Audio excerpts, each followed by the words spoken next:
If you're new to Singapore or just jet lagged and confused, let me tell you the best way to get your bearings. Hop on the MRT.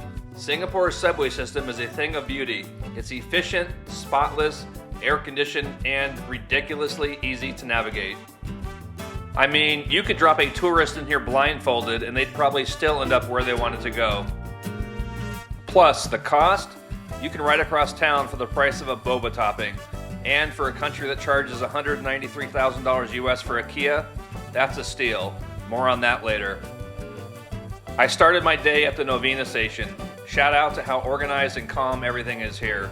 No pushing, no shouting, no trains that vanish off the screen like ghost mode. Just clean lines and color-coded routes that actually make sense. First stop, Chinatown. Now before you roll your eyes and think tourist trap, hear me out.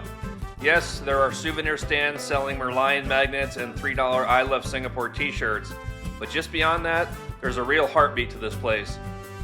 But the best moment, watching a group of elderly locals deepen an intense game of Chinese chess right in the park. After soaking in the morning rhythm of Chinatown, I headed over to Suntec City, one of Singapore's mega malls. And when I say mega, I mean it's practically its own postal code. This place isn't just for shopping, it's an entertainment hub, office complex, and food paradise all rolled into one. Fun fact, Suntec City is designed according to principles of feng shui, with the iconic Fountain of Wealth in the center symbolizing prosperity. They say walking around the fountain clockwise while touching the water brings good luck, so obviously I had to give that a try. I'll let you know if I win the lottery. Even though food choices here are next level, I kept things simple. Sometimes it's the basics that hit best. So I grabbed a boba tea from one of the dozens of bubble tea shops that seem to be on every floor. This wasn't just any boba. This one had golden pearls, a brown sugar swirl, and came with a warning. Shake it exactly 15 times before drinking. I didn't realize I needed choreography to drink this tea, but hey, when in Singapore. With a sugar rush in full swing and my luck hopefully activated from the fountain, it was time to head toward one of my favorite nighttime spots, Lao Pa Sat. Before I chased down dinner, it was time for one of my newest obsessions, fresh orange juice from a vending machine. Now, I'm not usually an OJ guy, but something about these machines in Singapore, they're everywhere, they're about $1.50 US, and they're shockingly good. It's like the oranges were hand squeezed by Zen monks who specialize in citrus. After my orange juice revelation, it was time for one of Singapore's most iconic evening experiences, Lao Pa Sat. Now, if you've never heard of it, Lao Pa Sat is what happens when a hawker center and a piece of colonial architecture have a beautiful baby, one that smells like grilled satay and spicy noodles. The name Lao Pa Sat actually means Old Market in Hokkien, and this place has some serious history. Originally built in the 1800s as a wet market, it's been moved, rebuilt, and restored over time. What you see now is a stunning cast iron structure imported from Scotland. Believe it or not, and it stands as one of the last surviving examples of Victorian architecture in all of Southeast Asia. Basically, it's a food with a side of time travel. I arrived just as the evening crowd was building, locals on dinner break, families out for a bite, and fellow tourists all drawn by the same delicious magnetism, hawker food. But before even getting to the food, I took a lap around just to soak it all in. The place is buzzing, rows of vendors shouting orders, skewers sizzling over open flames, the hum of clinking chopsticks, and smoke wafting with that unmistakable grilled meat aroma that makes your stomach growl on command. The most famous stretch is Satay Street, a row of outdoor grills that gets set up every night in front of the building. But here's where I threw a curveball. Instead of satay, I followed my nose and ended up with Indian food. The colors, the aromas, I couldn't resist. Stomach full, feet tired, and a camera memory nearly maxed out, I called it a night and headed back to the hotel. But as you'll see, the adventure was far from over. The next morning, I woke up with two things in my mind, a little snack and a little view. I headed out early and made my way to a spot that felt like a slice of my old life, Lady M Bakery.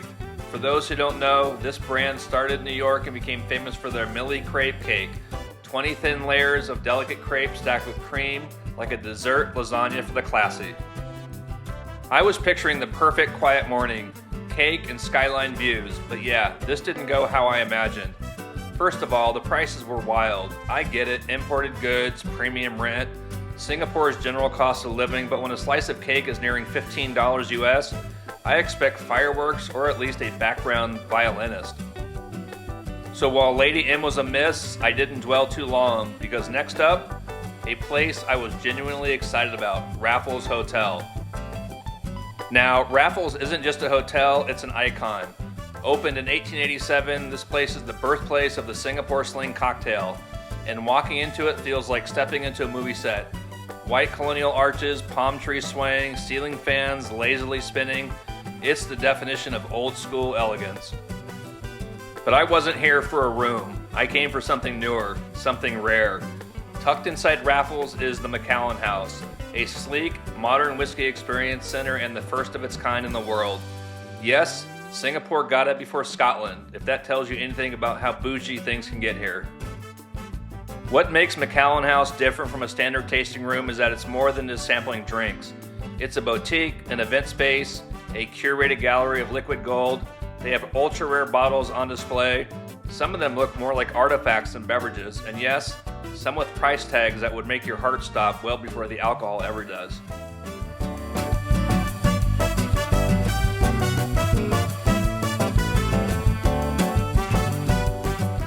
Stepping into Macallan House felt like entering a whiskey cathedral.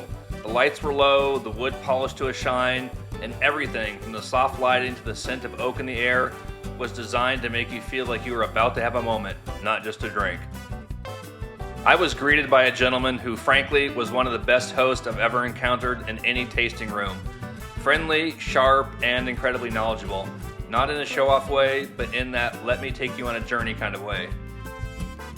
We started with an overview of Macallan's history, how the brand was founded back in 1824 in Scotland, and how it's become known for using sherry seasoned oak casks from Spain.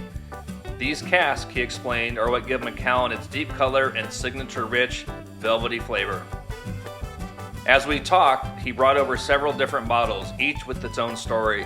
One was a classic 12-year-old double cask, smooth and approachable. Another was aged in rare European oak, with notes of dried fruit and spice. Then came the standout, something you don't usually get to taste without knowing a collector. I took slow sips, and honestly, I was surprised how distinct each one was. It wasn't just whiskey, it was storytelling in liquid form. As we wrapped up the final pour, he looked at me and quietly said, "Would you like to see something special?" I said, "Absolutely." He walked me over to what looked like a regular paneled wall, and with a quiet tap, it opened like something out of a Bond film, revealing a hidden VIP room. Alright, back to the Kia. Here it is.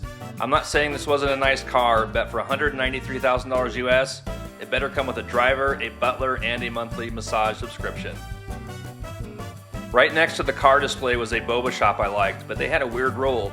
I wanted to add extra toppings. It was on the menu, but every location I went to, they said no. No explanation, no workaround, just no. Singapore, I love your food, but your boba rules are quite confusing. Later that night, I found this cool little local spot near the hotel. Kind of choose your own adventure buffet. You pick your meats and veggies, they weigh it all, cook it fresh, and you get charged by the weight. But here's the trick. Meat is charged as the same price as noodles, so stock up on protein like a strategic genius and feast like a king.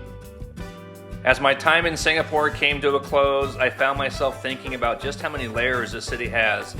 It's fast-paced yet incredibly orderly, deeply traditional but also wildly modern.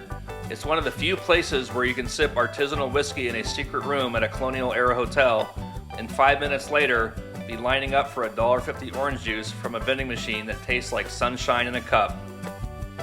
What surprised me the most wasn't just the food or the architecture, it was how accessible the city felt. Yes, some things are pricey. I'm looking at you, $193,000 Kia. But Singapore also knows how to take care of budget-conscious travelers. You can ride the MRT all day for just a few dollars, feast like royalty at a hawker center, and still catch panoramic skyline views, all without breaking the bank.